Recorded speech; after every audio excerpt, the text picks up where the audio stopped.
All right, having read the first two sections of Things Fall Apart, it's time to talk a little bit about setting in the novel. Achebe is doing a couple cool things in this book, and as we go through the story, we'll see that he's working in this sort of Russian nesting doll kind of sense of all of these settings that hinge on each other. So at the very bottom of this setting, we get a Conquo in his interior. In the second layer, then, we have his exterior representation to the world. In the third layer, we have his immediate town and community. And then in the fourth layer, we have Ibu culture, which is the larger community in which Umuafia is situated. And then, of course, by the time we get into part two, Achebe is introducing us to an entirely new culture and civilization, which we'll talk about in just a moment. So Okonkwo's interior, which you guys have already done a lot of work on in the various assignments in the module, we get the sense that as a central motivator for Okonkwo is this negative relationship with his father. Achebe says Okonkwo was ruled by one passion, to hate everything that his father Unica loved. Of course, we recognize that Unica has failed Okonkwo in many ways. Unlike other young men in the village, Okonkwo does not have an inheritance. He doesn't come into the world with anybody having given him anything. So he has to make his own way. He has to borrow CDMs. He has to build his own barns. He has to build his own obi. Everything that Okonkwo does in his life is totally a result of his independent action and will. But at the core of this very angry and violent exterior that Okonkwo presents to the world is a deep-seated fear that comes from insecurity. This, of course, is how we think about bullies. It's the insecurity of the bully who is unable to express himself as Okonkwo is, and so uses his fists to get himself out of difficult situations. It's a theme here that Achebe is going to work out in a number of ways throughout the book. This complicated relationship of a father and a son. Some of us perhaps who can only too well talk about what it's like to have a complicated relationship with our fathers would say that these are hard things to work past. And Okonkwo at a young age doesn't really know necessarily what he wants to be, but he knows for sure he wants to be nothing like his father. And that is the first motivating factor that pushes him towards the success that he achieves in his community. Achebe, though, is also at pains here to say that while there is obviously this gruff exterior, inwardly, Okonkwo experiences a different kind of reality. And in the space of one chapter, Achebe uses this word inwardly 3 times in these various passages to talk about some important things. So in the first place, he talks about his relationship with Ikimefuna. Now, Ikimefuna, as we know from the beginning of the book, is here as a sacrifice, and his time is borrowed. Any time that he has here in Okonkwo's home is borrowed time.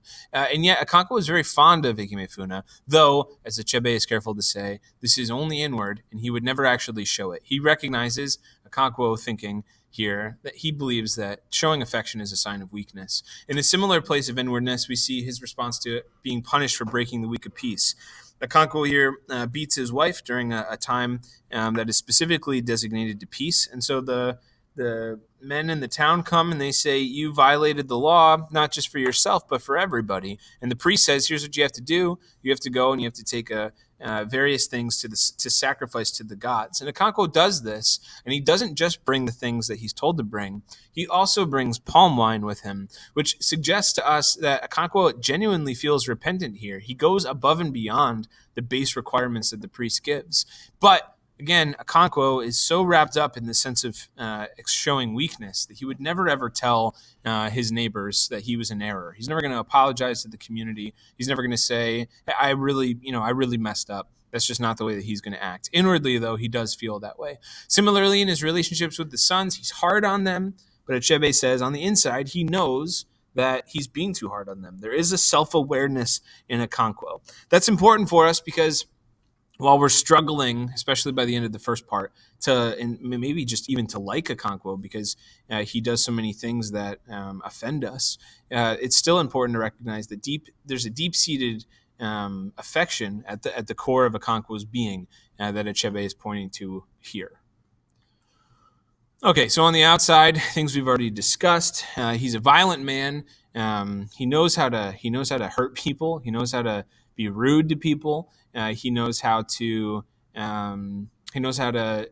undercut people Well, undercut's not really the word, but he knows how to insult people. And so in this, we see his relationship with the town is increasingly kind of hostile. He's the only one who breaks the week of peace. He also, in the killing of Ikemefuna, has been specifically told by the wisest man in the village not to have anything to do with his death.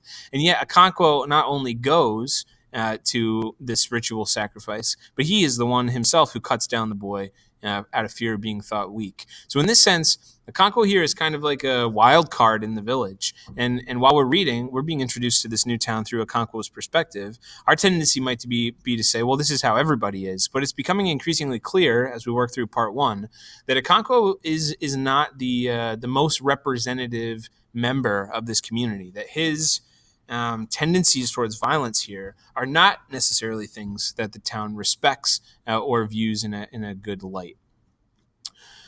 So to help us kind of think about this idea with Okonkwo a little bit, it's good to, which I hope this is review, but it's good to review a little bit Freud's vision of the human psyche. So Freud is a 19th century psychologist who did a lot of stuff that was cool and a lot of stuff that people have moved away from now. But one of the things that still kind of sticks around and especially shows up a lot in fiction is this kind of 3-part idea that he gave about the human psyche. At the very bottom layer, the innermost inwardness of the human, Freud said there's this thing called the id, which represents our sort of subconscious or primordial desire. So the id is the thing that pushes us towards violence. For Freud, the id is a place of darkness in some ways, of mystery. The id comes out weirdly in our dreams. If you've ever had a dream where you've woken up and thought, what is wrong with me that I just had that dream? Freud would say, like, that's the id. It deals in these kinds of more primitive kinds of responses than how we usually are. So represented here by the Joker in this visual on the right, just a sense of like, doing whatever is pleasing to you at your most core level, just pursuing pleasure. The ego here is a conscious attempt to compromise with the id through real world means. So the id might say, hey, I really want to punch this person. And the ego would say, well, we're not going to punch somebody because we're going to get in trouble, or because we don't believe that's moral, or because that's not a good thing to do. And so instead, let's compromise. You're obviously feeling very frustrated, Mr. Id. So we'll go to the gym and we'll work out that frustration on a punching bag, or we'll play Grand Theft Auto and run over some people. Things that the ego is kind of saying, like, here's a way to kind of compromise and adjust this in a real world way.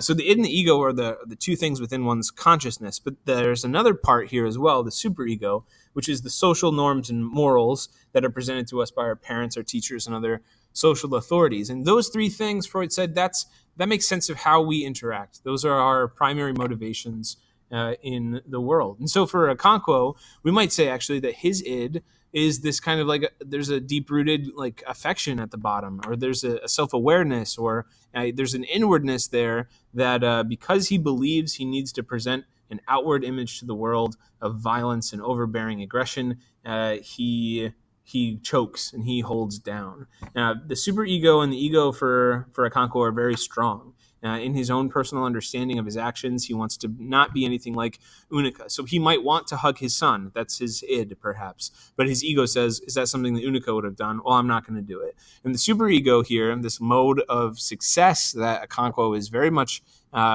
invested in Umuafian culture, that is also a driving force for him to make sure that he pursues things that are things of strength and things of masculinity.